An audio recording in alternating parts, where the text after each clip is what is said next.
जय हिंद बच्चों। आज से हम लोग प्रोबेबिलिटी स्टार्ट करेंगे, प्रायिकता। ये बहुत ही इंपॉर्टेंट चैप्टर होता है किसी भी एग्जाम के लिए। कोई भी अगर +2 लेवल का एग्जाम आप देते हो तो इससे रिलेटेड क्वेश्चंस जरूर आपका पूछा जाता है, चाहे एनडीए हो, एयरफोर्स हो, नेवी हो, या बोर्ड एग्जाम्स आपको देना। बोर्ड एग्जाम के लिए बहुत इंपॉर्टेंट है हमारा ये। और यही नहीं, इसके अलावा भी आप और भी एग्जाम्स अगर देते हो, मैथ्स का अगर क्वेश्चन पूछता है तो एक आध क्वेश्चन प्रोबेबिलिटी से रिलेटेड जरूर रहता है आपका। तो कुछ सीबीएसई बोर्ड वाले बच्चे तो कुछ हद तक 10th में इसको पढ़े भी होते हैं, इंट्रोडक्शन होता है अब आपका। बाकी ऐसे 11th और 12th में 50% 11th में प्रोबेबिलिटी दिया रहता है, 50% लगभग 12th में दिया रहता है। तो दोनों में आपको प्रोबेबिलिटी पढ़नी है। तो 11 12 दोनों के लिए इंपॉर्टेंट होता है, और साथ ही साथ कंपटीशन के लिए तो आपका ये इंपॉर्टेंट है ही। कंपटीशन में इससे सवाल जरूर से जरूर पूछे जाते हैं। इसके लिए बस 2 चैप्टर्स आपको थोड़ा सा जरूरी होता है। एक सेट थ्योरी का कॉन्सेप्ट आपको आना चाहिए, और दूसरा परमुटेशंस एंड कॉम्बिनेशन का, क्रमचय, संचय और समुच्चय का सिद्धांत। ये दोनों चीज आपको आना चाहिए, इसके कॉन्सेप्ट आपको पता होने चाहिए। तो फिर प्रोबेबिलिटी में ज्यादा दिक्कत नहीं होती है। प्रोबेबिलिटी में उन्हें ही प्रॉब्लम ज्यादा होती है जिनको सेट थ्योरी या परमुटेशन कॉम्बिनेशन के कॉन्सेप्ट में प्रॉब्लम हो। ये दोनों चैप्टर्स मैं आपको पढ़ा चुका हूं। अगर आप न्यू स्टूडेंट्स हो, अगर आपने नहीं पढ़ा है तो प्लीज मेरी रिक्वेस्ट है, आप प्लेलिस्ट में जाकर के सेट थ्योरी और बायनोमियल, सेट थ्योरी और परमुटेशन कॉम्बिनेशन और बायनोमियल थ्योरम, ये तीनों चैप्टर्स आप एक बार फिर से देखें, उससे रिलेटेड क्वेश्चंस आप सॉल्व करें। उसके बाद अगर आप प्रोबेबिलिटी फिर से पढ़ेंगे, देखेंगे, तो ज्यादा अच्छे तरीके से समझ में आएगा आपके। तो प्रोबेबिलिटी होता क्या है? प्रोबेबिलिटी की अगर बात की जाए, प्रोबेबिलिटी है क्या? What is probability? हिंदी में इसको क्या कहते हैं? प्रायिकता, या बोलचाल की भाषा में क्या कहा जाता है? संभावना बात किया जाता है। किसकी बोलचाल की भाषा में इसको हम लोग क्या, संभावनाएं भी कह सकते हैं। तो हमारे आसपास बहुत सारी घटनाएं होती हैं, हमारे आसपास बहुत सारी घटनाएं होती है। तो उसमें से अगर देखेंगे तो कुछ घटनाएं ऐसी होगी जिसके बारे में हम निश्चितता पूर्वक कर सकते हैं कि ये काम करेंगे तो ये रिजल्ट मिलेगा हमारा। लेकिन कुछ ऐसे भी कार्य होते हैं जिसके परिणाम के बारे में आप निश्चितता पूर्वक कुछ भी नहीं कह सकते।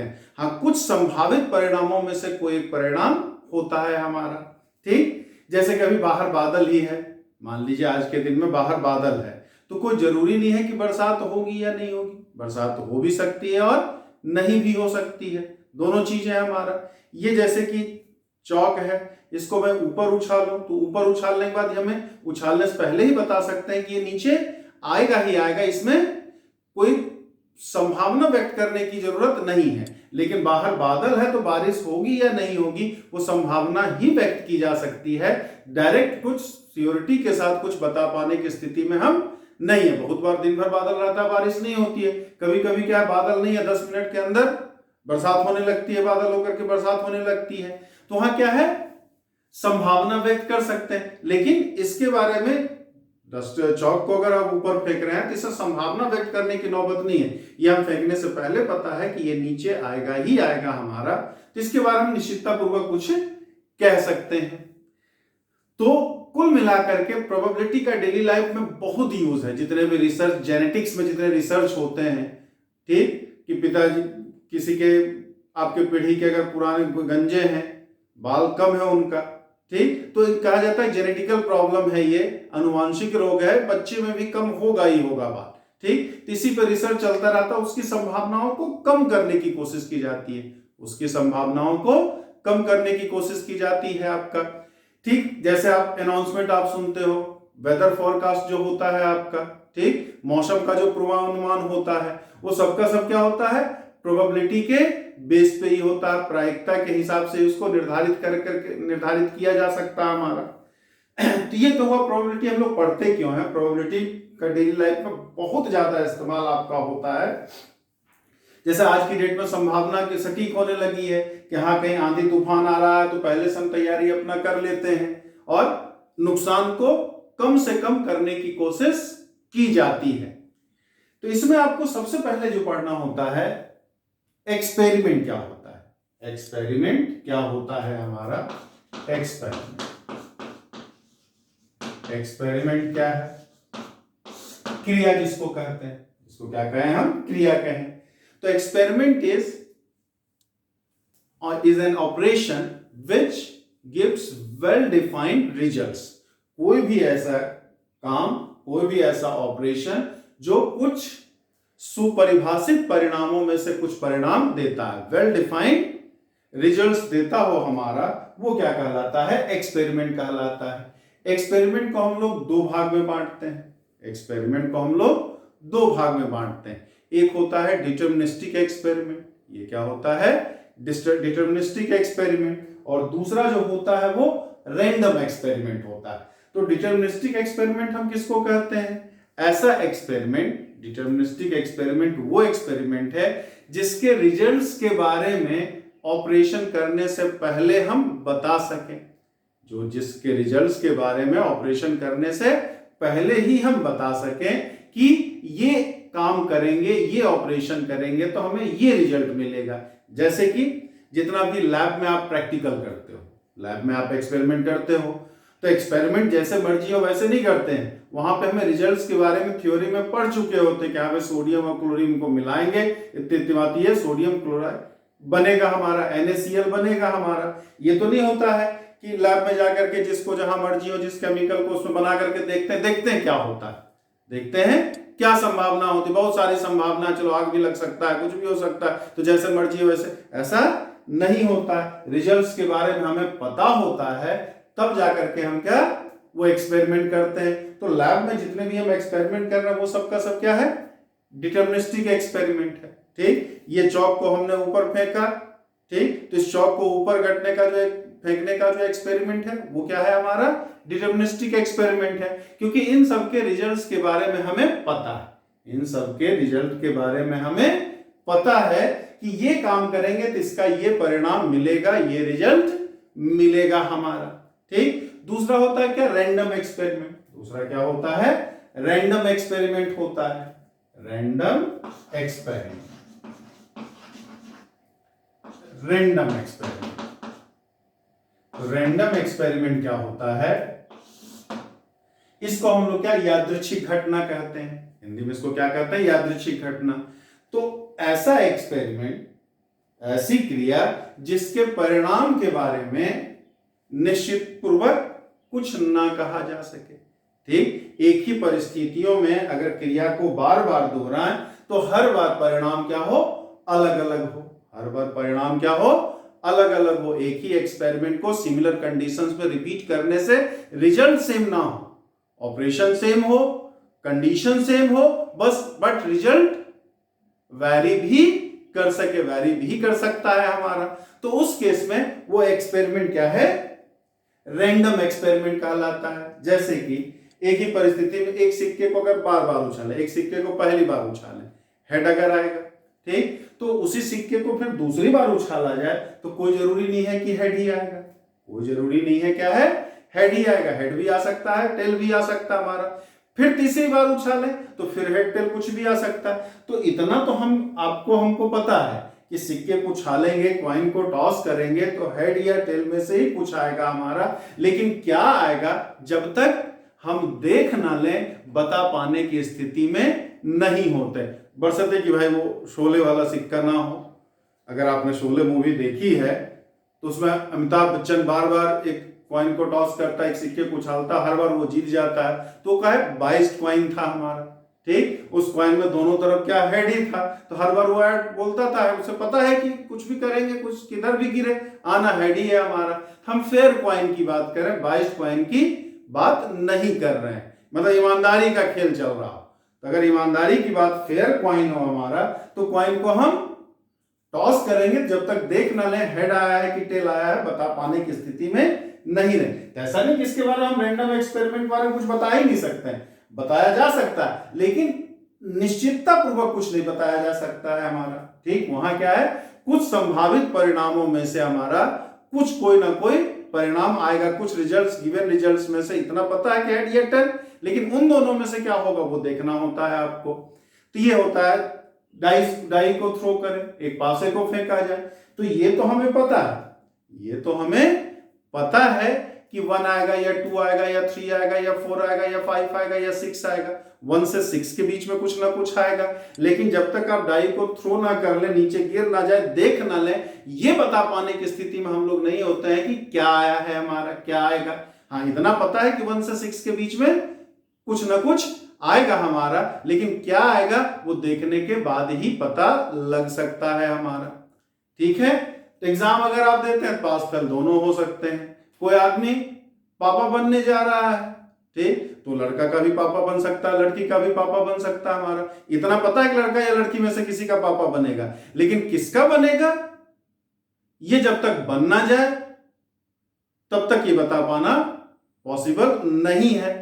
कुछ है इस तरीके पता लगाया जा सकता है, लेकिन वो गैर कानूनी है, वो इलीगल है हमारा। तो ऐसा कोई इलीगल काम ना करे, तो जब तक वो पापा बन ना जाएगा तब तक उसे पता ना चल पा सकता है, कोई नहीं बता सकता कि मैं पापा किसका बनूंगा, लड़के बॉय का या गर्ल बेबी का। ठीक, तो ये सारी चीजें, पापा बनना भी क्या हुआ, पापा बनना भी तो एक एक्सपेरिमेंट हुआ हमारा। उसने एक एक्सपेरिमेंट किया, तो क्या है, रैंडम एक्सपेरिमेंट है, ना कि डिटर्मिनिस्टिक एक्सपेरिमेंट है हमारा। तो उम्मीद करते हैं आप समझ गए होंगे रैंडम एक्सपेरिमेंट क्या होता है और डिटर्मिनिस्टिक एक्सपेरिमेंट क्या होता है। तो आपको प्रोबेबिलिटी में रैंडम एक्सपेरिमेंट का ही इस्तेमाल करना होता है। डिटर्मिनिस्टिक एक्सपेरिमेंट के बारे में कोई जरूरत नहीं है, वो किसी काम का नहीं होता। अगर कहीं भी इस चैप्टर में आपको किसी भी क्वेश्चंस में अगर एक्सपेरिमेंट की बात की जा रही है, तो वो डिटर्मिनिस्टिक एक्सपेरिमेंट ना होकर के क्या होगा, रैंडम एक्सपेरिमेंट ही होगा हमारा। अब अगर बात करें, इसमें कुछ टर्म्स होते हैं।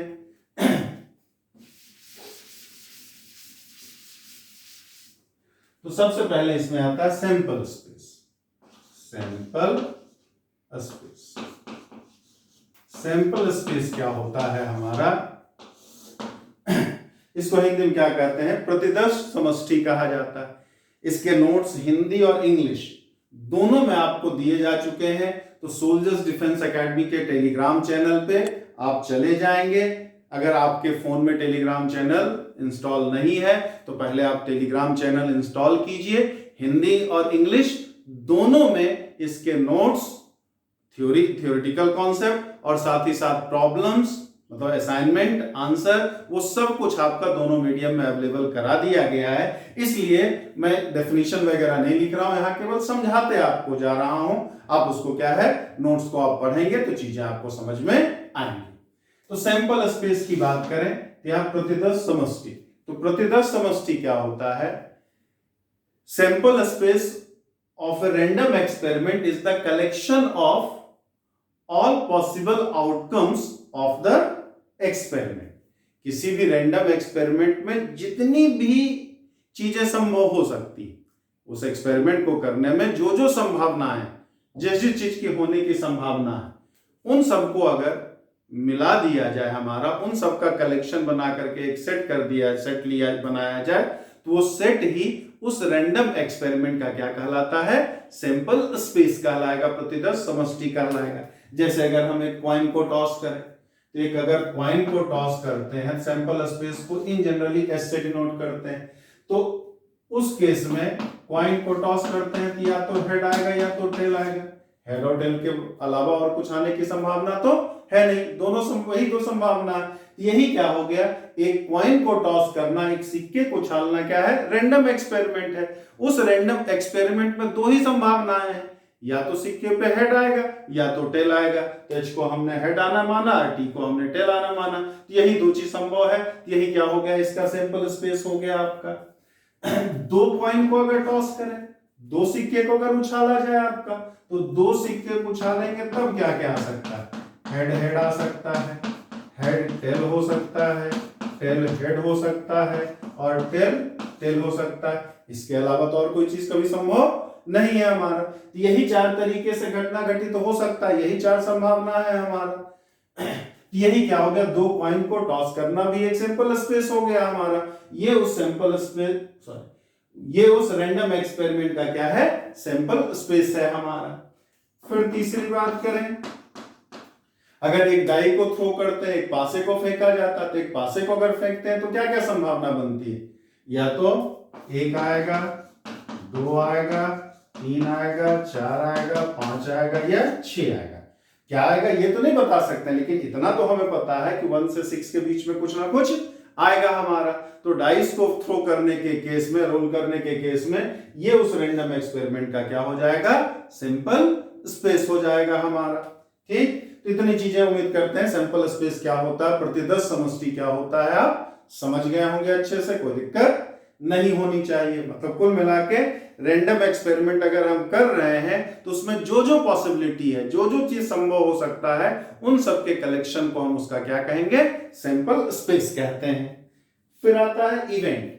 इवेंट क्या होता है, घटना किसको कहते हैं, व्हाट इज इवेंट।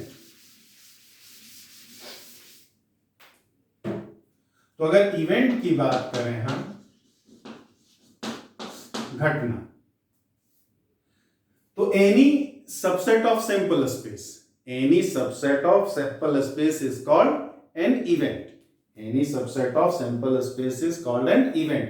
क्या सैंपल स्पेस जो हमने देखा था उसका कोई भी उपसमुच्चय, कोई भी सबसेट अपने आप में क्या कहलाता है, घटना कहलाता है हमारा। जैसे कि एक हमने डाई को थ्रो किया, एक पाशे को फेंका, तो उसका सैंपल स्पेस क्या था, 1 2 3 4 5 और 6 था हमारा।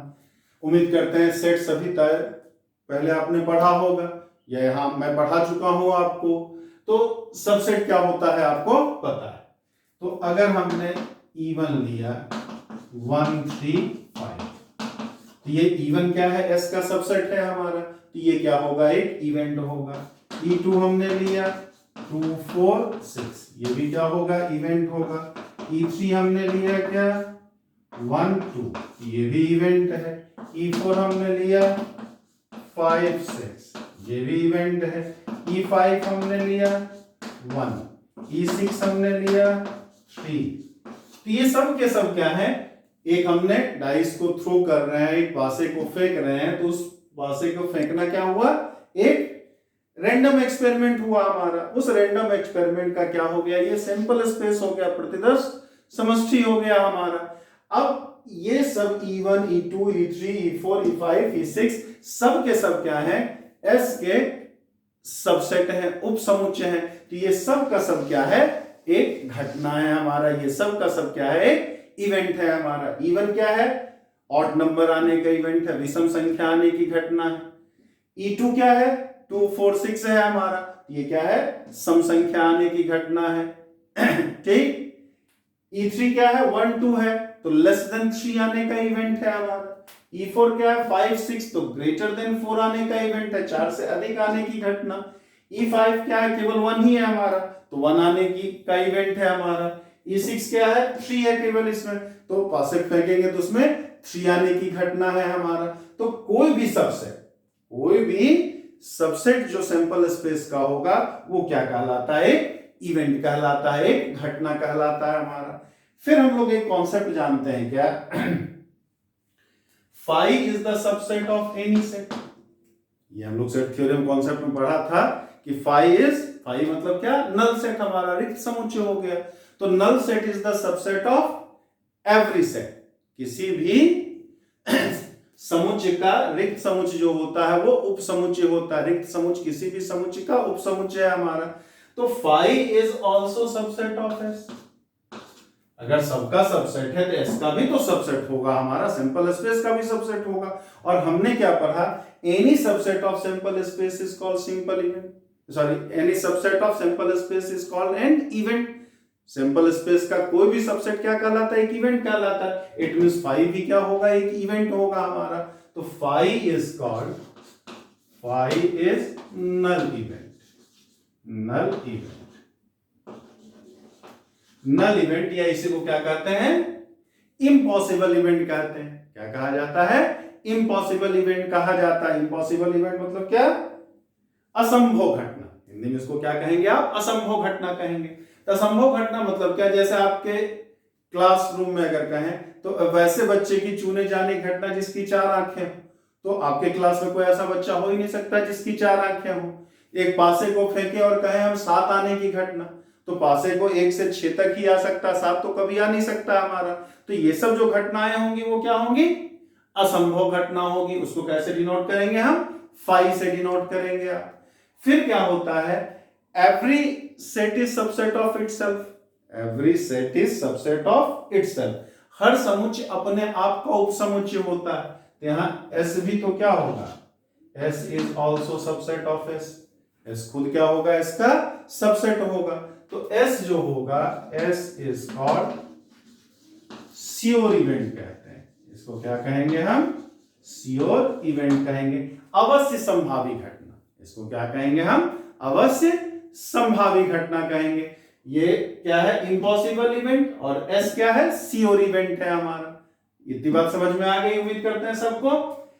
जो घटना कभी घटित ना हो सके वो इम्पॉसिबल इवेंट, और जो घटना हमेशा घटित हो ही, जैसे हमने डाइस सिक्के को उछाला, सिक्के को उछाला कहें और हेड या टेल आने का इवेंट, तो नो डाउट एक सिक्के को उछालेंगे तो हेड या टेल में से कुछ ना कुछ तो आएगा, उसके अलावा तीसरा तो कुछ आ ही नहीं सकता है।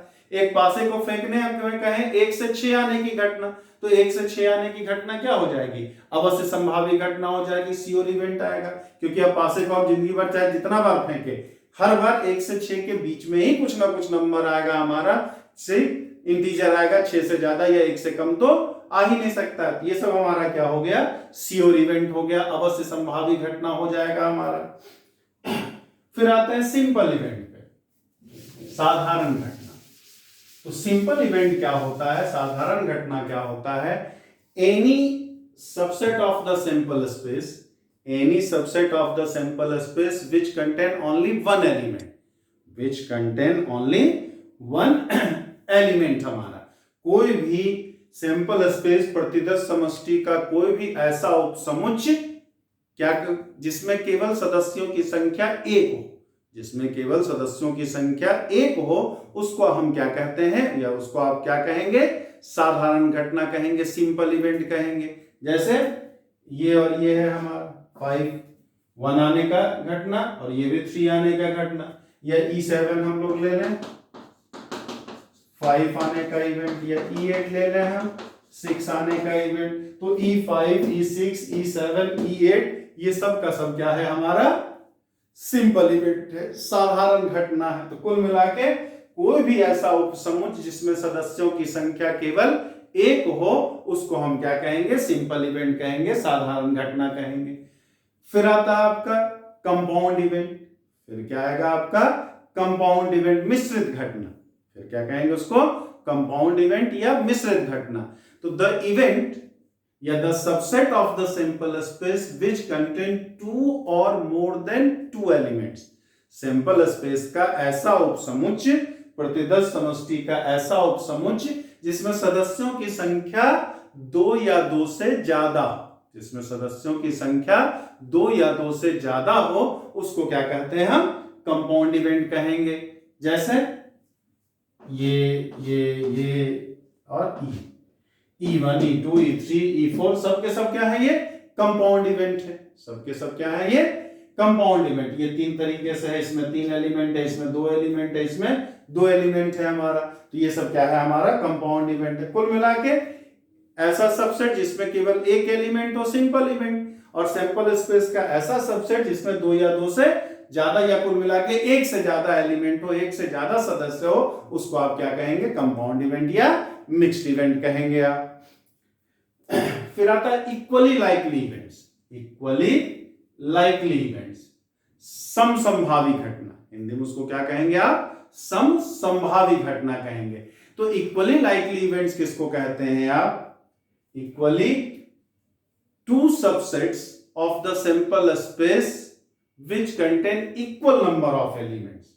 सैंपल स्पेस के 2 ऐसे उपसमुच्चय जिसमें सदस्यों की संख्या बराबर बराबर हो, जिसमें सदस्यों की संख्या क्या हो? बराबर बराबर हो, उसको हम क्या कहेंगे? इक्वली लाइकली इवेंट्स कहेंगे। जैसे यहां E1 और E2, E1 and E2 are equally likely events, equally likely events है हमारा, इक्वली लाइकली इवेंट्स है। क्यों? क्योंकि E1 में भी 3 सदस्य हैं, E2 में भी क्या है? 3 ही सदस्य है हमारा। उसी तरह से E2, E3, E4 are equally likely होगा, इक्वली लाइकली इवेंट्स हो जाएगा हमारा। क्यों? इसमें हमारा क्या है, इसमें भी दो सदस्य हैं, इसमें भी दो सदस्य हैं। E5, E6, E7, E8 भी क्या है हमारा, इक्वली लाइकली है। ये भी क्या है, इक्वली लाइकली है। मतलब अगर वो सिंपल इवेंट है हमारा, तो कोई भी दो सिंपल इवेंट हमेशा इक्वली लाइकली होता है, लेकिन दो कंपाउंड इवेंट हमेशा इक्वली लाइकली हो ये जरूरी नहीं है हमारा कंपाउंड। लेकिन अगर हम E1 और E4 की वजह से, यहाँ E3 और E4 इक्वली लाइकली है, E1 और E2 आपस में इक्वली लाइकली है, लेकिन E2 और E3 इक्वली लाइकली नहीं होगा, क्योंकि E2 में 3 सदस्य हैं, इसमें नंबर ऑफ एलिमेंट्स 3 है, और E3 में नंबर ऑफ एलिमेंट्स क्या है, 2 ही है हमारा। तो इक्वली लाइकली मतलब साफ साफ इसको समसंभावी, क्या है, समसंभावी घटना हिंदी में कहते हैं। तो ऐसी दो घटनाएं जिसके घटित होने की संभावना बराबर बराबर, जिसके घटित होने की संभावना बराबर बराबर हो, उसको हम क्या कहेंगे, समसंभावी घटना। तो बराबर ये भी दो तरीके से घट सकता है, ये भी दो तरीके से घट सकता है, लेकिन ये दोनों भी तीन तीन तरीके के।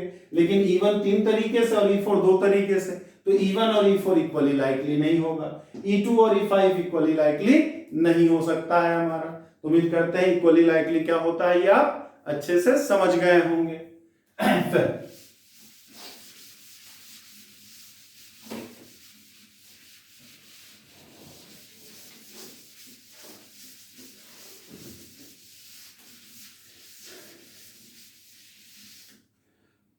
फेवरेबल इवेंट्स क्या होता है, फेवरेबल इवेंट्स क्या होता है? तो जिस इवेंट के बारे में आपसे पूछा जा रहा है, जिस इवेंट्स के बारे में आपसे पूछा जा रहा है, उसके फेवर में रिजल्ट्स कितनी बार आ रहा है, उसके फेवर में रिजल्ट्स कितनी बार आ रहा, तो उसको हम फेवरेबल केसेस कहते हैं। उसके सपोर्ट में कितना आ रहा है, जैसे कि हमने डाइस को थ्रो किया हमने, तो सैंपल स्पेस 1 2 3 4 5 और 6 है हमारा। अब कह दे E is the event of odd number on dice। ये बताओ ऑड नंबर आने का कारण, तो ऑड नंबर के फेवर में क्या क्या है? तो अगर आप पासे को फेंकने आते हैं तो एक आता है तो भी ऑड नंबर आएगा, 3 आता है, 3 अगर डाइस पे आ गया तो भी ऑड नंबर आ गया, 5 अगर आ गया तो भी ऑड नंबर आ गया। मतलब 1 आना क्या है इसके फेवर में केस है, 3 आना क्या है फेवर में है, 5 आना क्या है फेवर में है, लेकिन 6 आ गया तो फेवरेबल केस नहीं होगा ऑड के नंबर का हमारा, 2 आ गया तो फेवरेबल केस नहीं होगा। तो इसके 3 फेवरेबल केसेस हैं, एक 1, एक 3, एक 5 हमारा। E2 अगर हम कह दें, E2 is the event of number on dice more than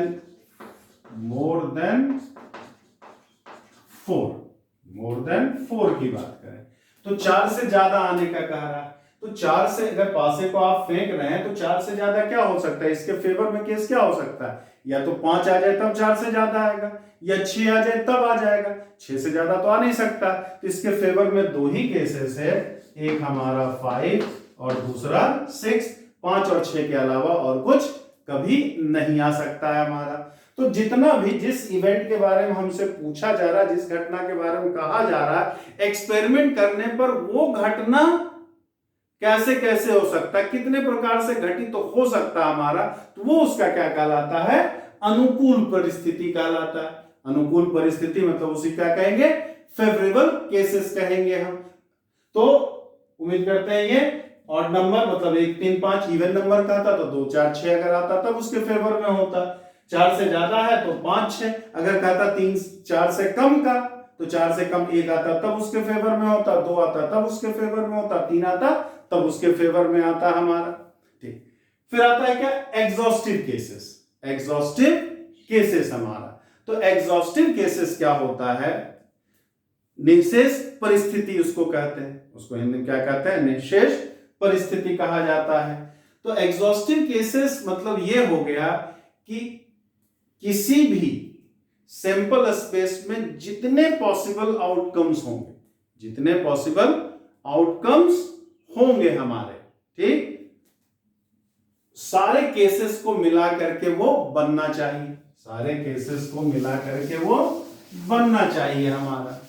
तो वो हमारा वो सारे केसेस जो कहलाते हैं वो क्या कहलाते हैं, एग्जॉस्टिव केसेस कहलाते हैं। जैसे कि हमने डाइस को थ्रो किया तो ये तो सिंपल स्पेस हो गया। अब इवन हमने माना ऑड नंबर आने का इवेंट 1 3 5 और E2 हमने माना क्या 2 4 6 हमारा। तो यहाँ E1 और E2 जो है वो क्या एग्जॉस्टिव केसेस हो जाएगा हमारा इस एक्सपेरिमेंट के लिए, क्योंकि अगर डाइस को हम थ्रो करेंगे तो E1 और E2 में से कुछ ना कुछ तो होगा, चाहे या तो कोई भी नंबर अगर आता है तो या तो ऑड नंबर आएगा या तो इवन नंबर आएगा हमारा। तो ये दोनों क्या होगा, एग्जॉस्टिव केस होगा हमारा। लेकिन E3 अगर हमने कहा 4 5 6 आने का और E2 हमने कह दिया 5 और 6 आने का हमारा, ठीक, ये 3 से ज्यादा आने की घटना और E4 है, ये क्या है 4 से ज्यादा आने का घटना। तो ये एग्जॉस्टिव केसेस नहीं है, not exhaustive cases, exhaustive cases हो जाएगा। क्यों? क्योंकि अगर एक्सपेरिमेंट करेंगे तो खाली E3 E4 थोड़ी आएगा हमारा, E3 E4 तो आएगा नहीं हमारा। क्यों? क्योंकि अगर 4 आ गया तब तो E3 E4 हो रहा है, लेकिन 2 आ गया तो ना E3 हो रहा ना E4 हो रहा, इन दोनों में से कोई नहीं हो रहा हमारा। तो ये दोनों मिलाने के बाद सैंपल स्पेस नहीं बन पा रहा, लेकिन ये दोनों मिलाने के बाद कोई छूटेगा तो नहीं हमारा। मतलब कुल मिला के जितने केस दिए गए हैं, जितने केस आपके सवाल में दिए गए हैं, जितने इवेंट्स दिए गए हैं, उन सब का यूनियन, इन सब का यूनियन अगर S बन जाता है तो वो सब क्या कहलाएगा, एग्जॉस्टिव केसेस कहलाएगा। और अगर उन सब का यूनियन S नहीं बनता है तो वो एग्जॉस्टिव केसेस नहीं कहलाता। यहाँ E1 और E2 जब करेंगे तब तो S हो जाएगा ना, लेकिन E3 और यूनियन E4 करेंगे तब तो ये सैंपल स्पेस के बराबर नहीं है हमारा, ठीक। तो ये हमारा क्या हो गया, निःशेष स्थिति हो गया हमारा। क्या हिंदी में क्या बोले इसको, एग्जॉस्टिव केसेस बोल दिया हमने। अब फिर क्या आता है, एक्सक्लूसिव केसेस या एक्सक्लूसिव इवेंट्स, अपवर्जी घटना, परस्पर अपवर्जी घटनाएं का। तो exhaustive cases, sorry, exclusive cases क्या होता है, two subsets of the sample space, two subsets of the sample space which have no elements common, या if they have no elements common, मतलब इसको हम क्या कर सकते हैं, डिसजॉइंट सबसेट्स भी, ठीक। सैंपल स्पेस का कोई भी दो डिसजॉइंट सबसेट्स जो होता है वो क्या कहलाता है हमारा, म्यूचुअली एक्सक्लूसिव इवेंट्स कहलाता है। मतलब E1 और E2, E1 क्या है हमारा ऑड नंबर आने का इवेंट और E2 क्या है हमारा इवन नंबर आने का इवेंट। तो क्या ये दोनों घटनाएं कभी साथ साथ हो सकता है, यहाँ E1 और E2, E1 इंटरसेक्शन E2 अगर लेंगे ये क्या मिल जाएगा, 5 मिल जाएगा ना, ये क्या मिल जाएगा 5 हमारा। लेकिन यहाँ E3 इंटरसेक्शन E4 लेंगे तब हमारा क्या हो जाएगा, 5, 6 हो जाएगा। तो ये हमारा क्या है, म्यूचुअली एक्सक्लूसिव है, mutually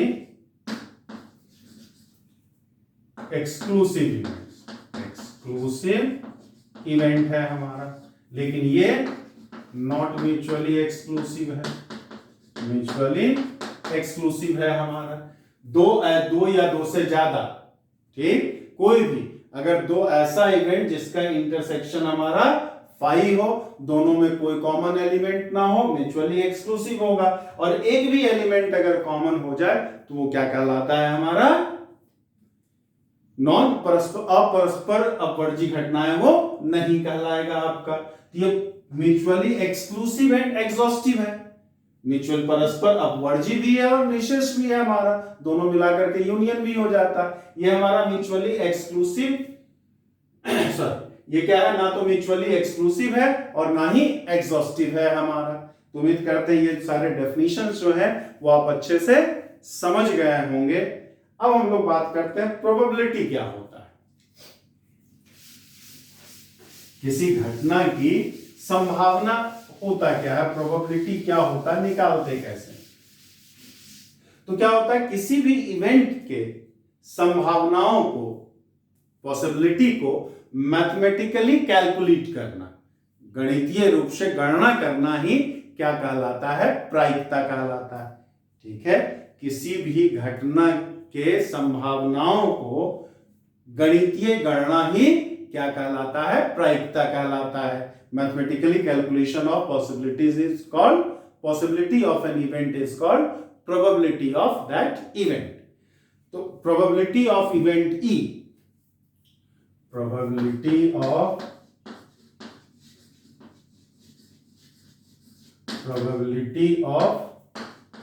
event E is denoted by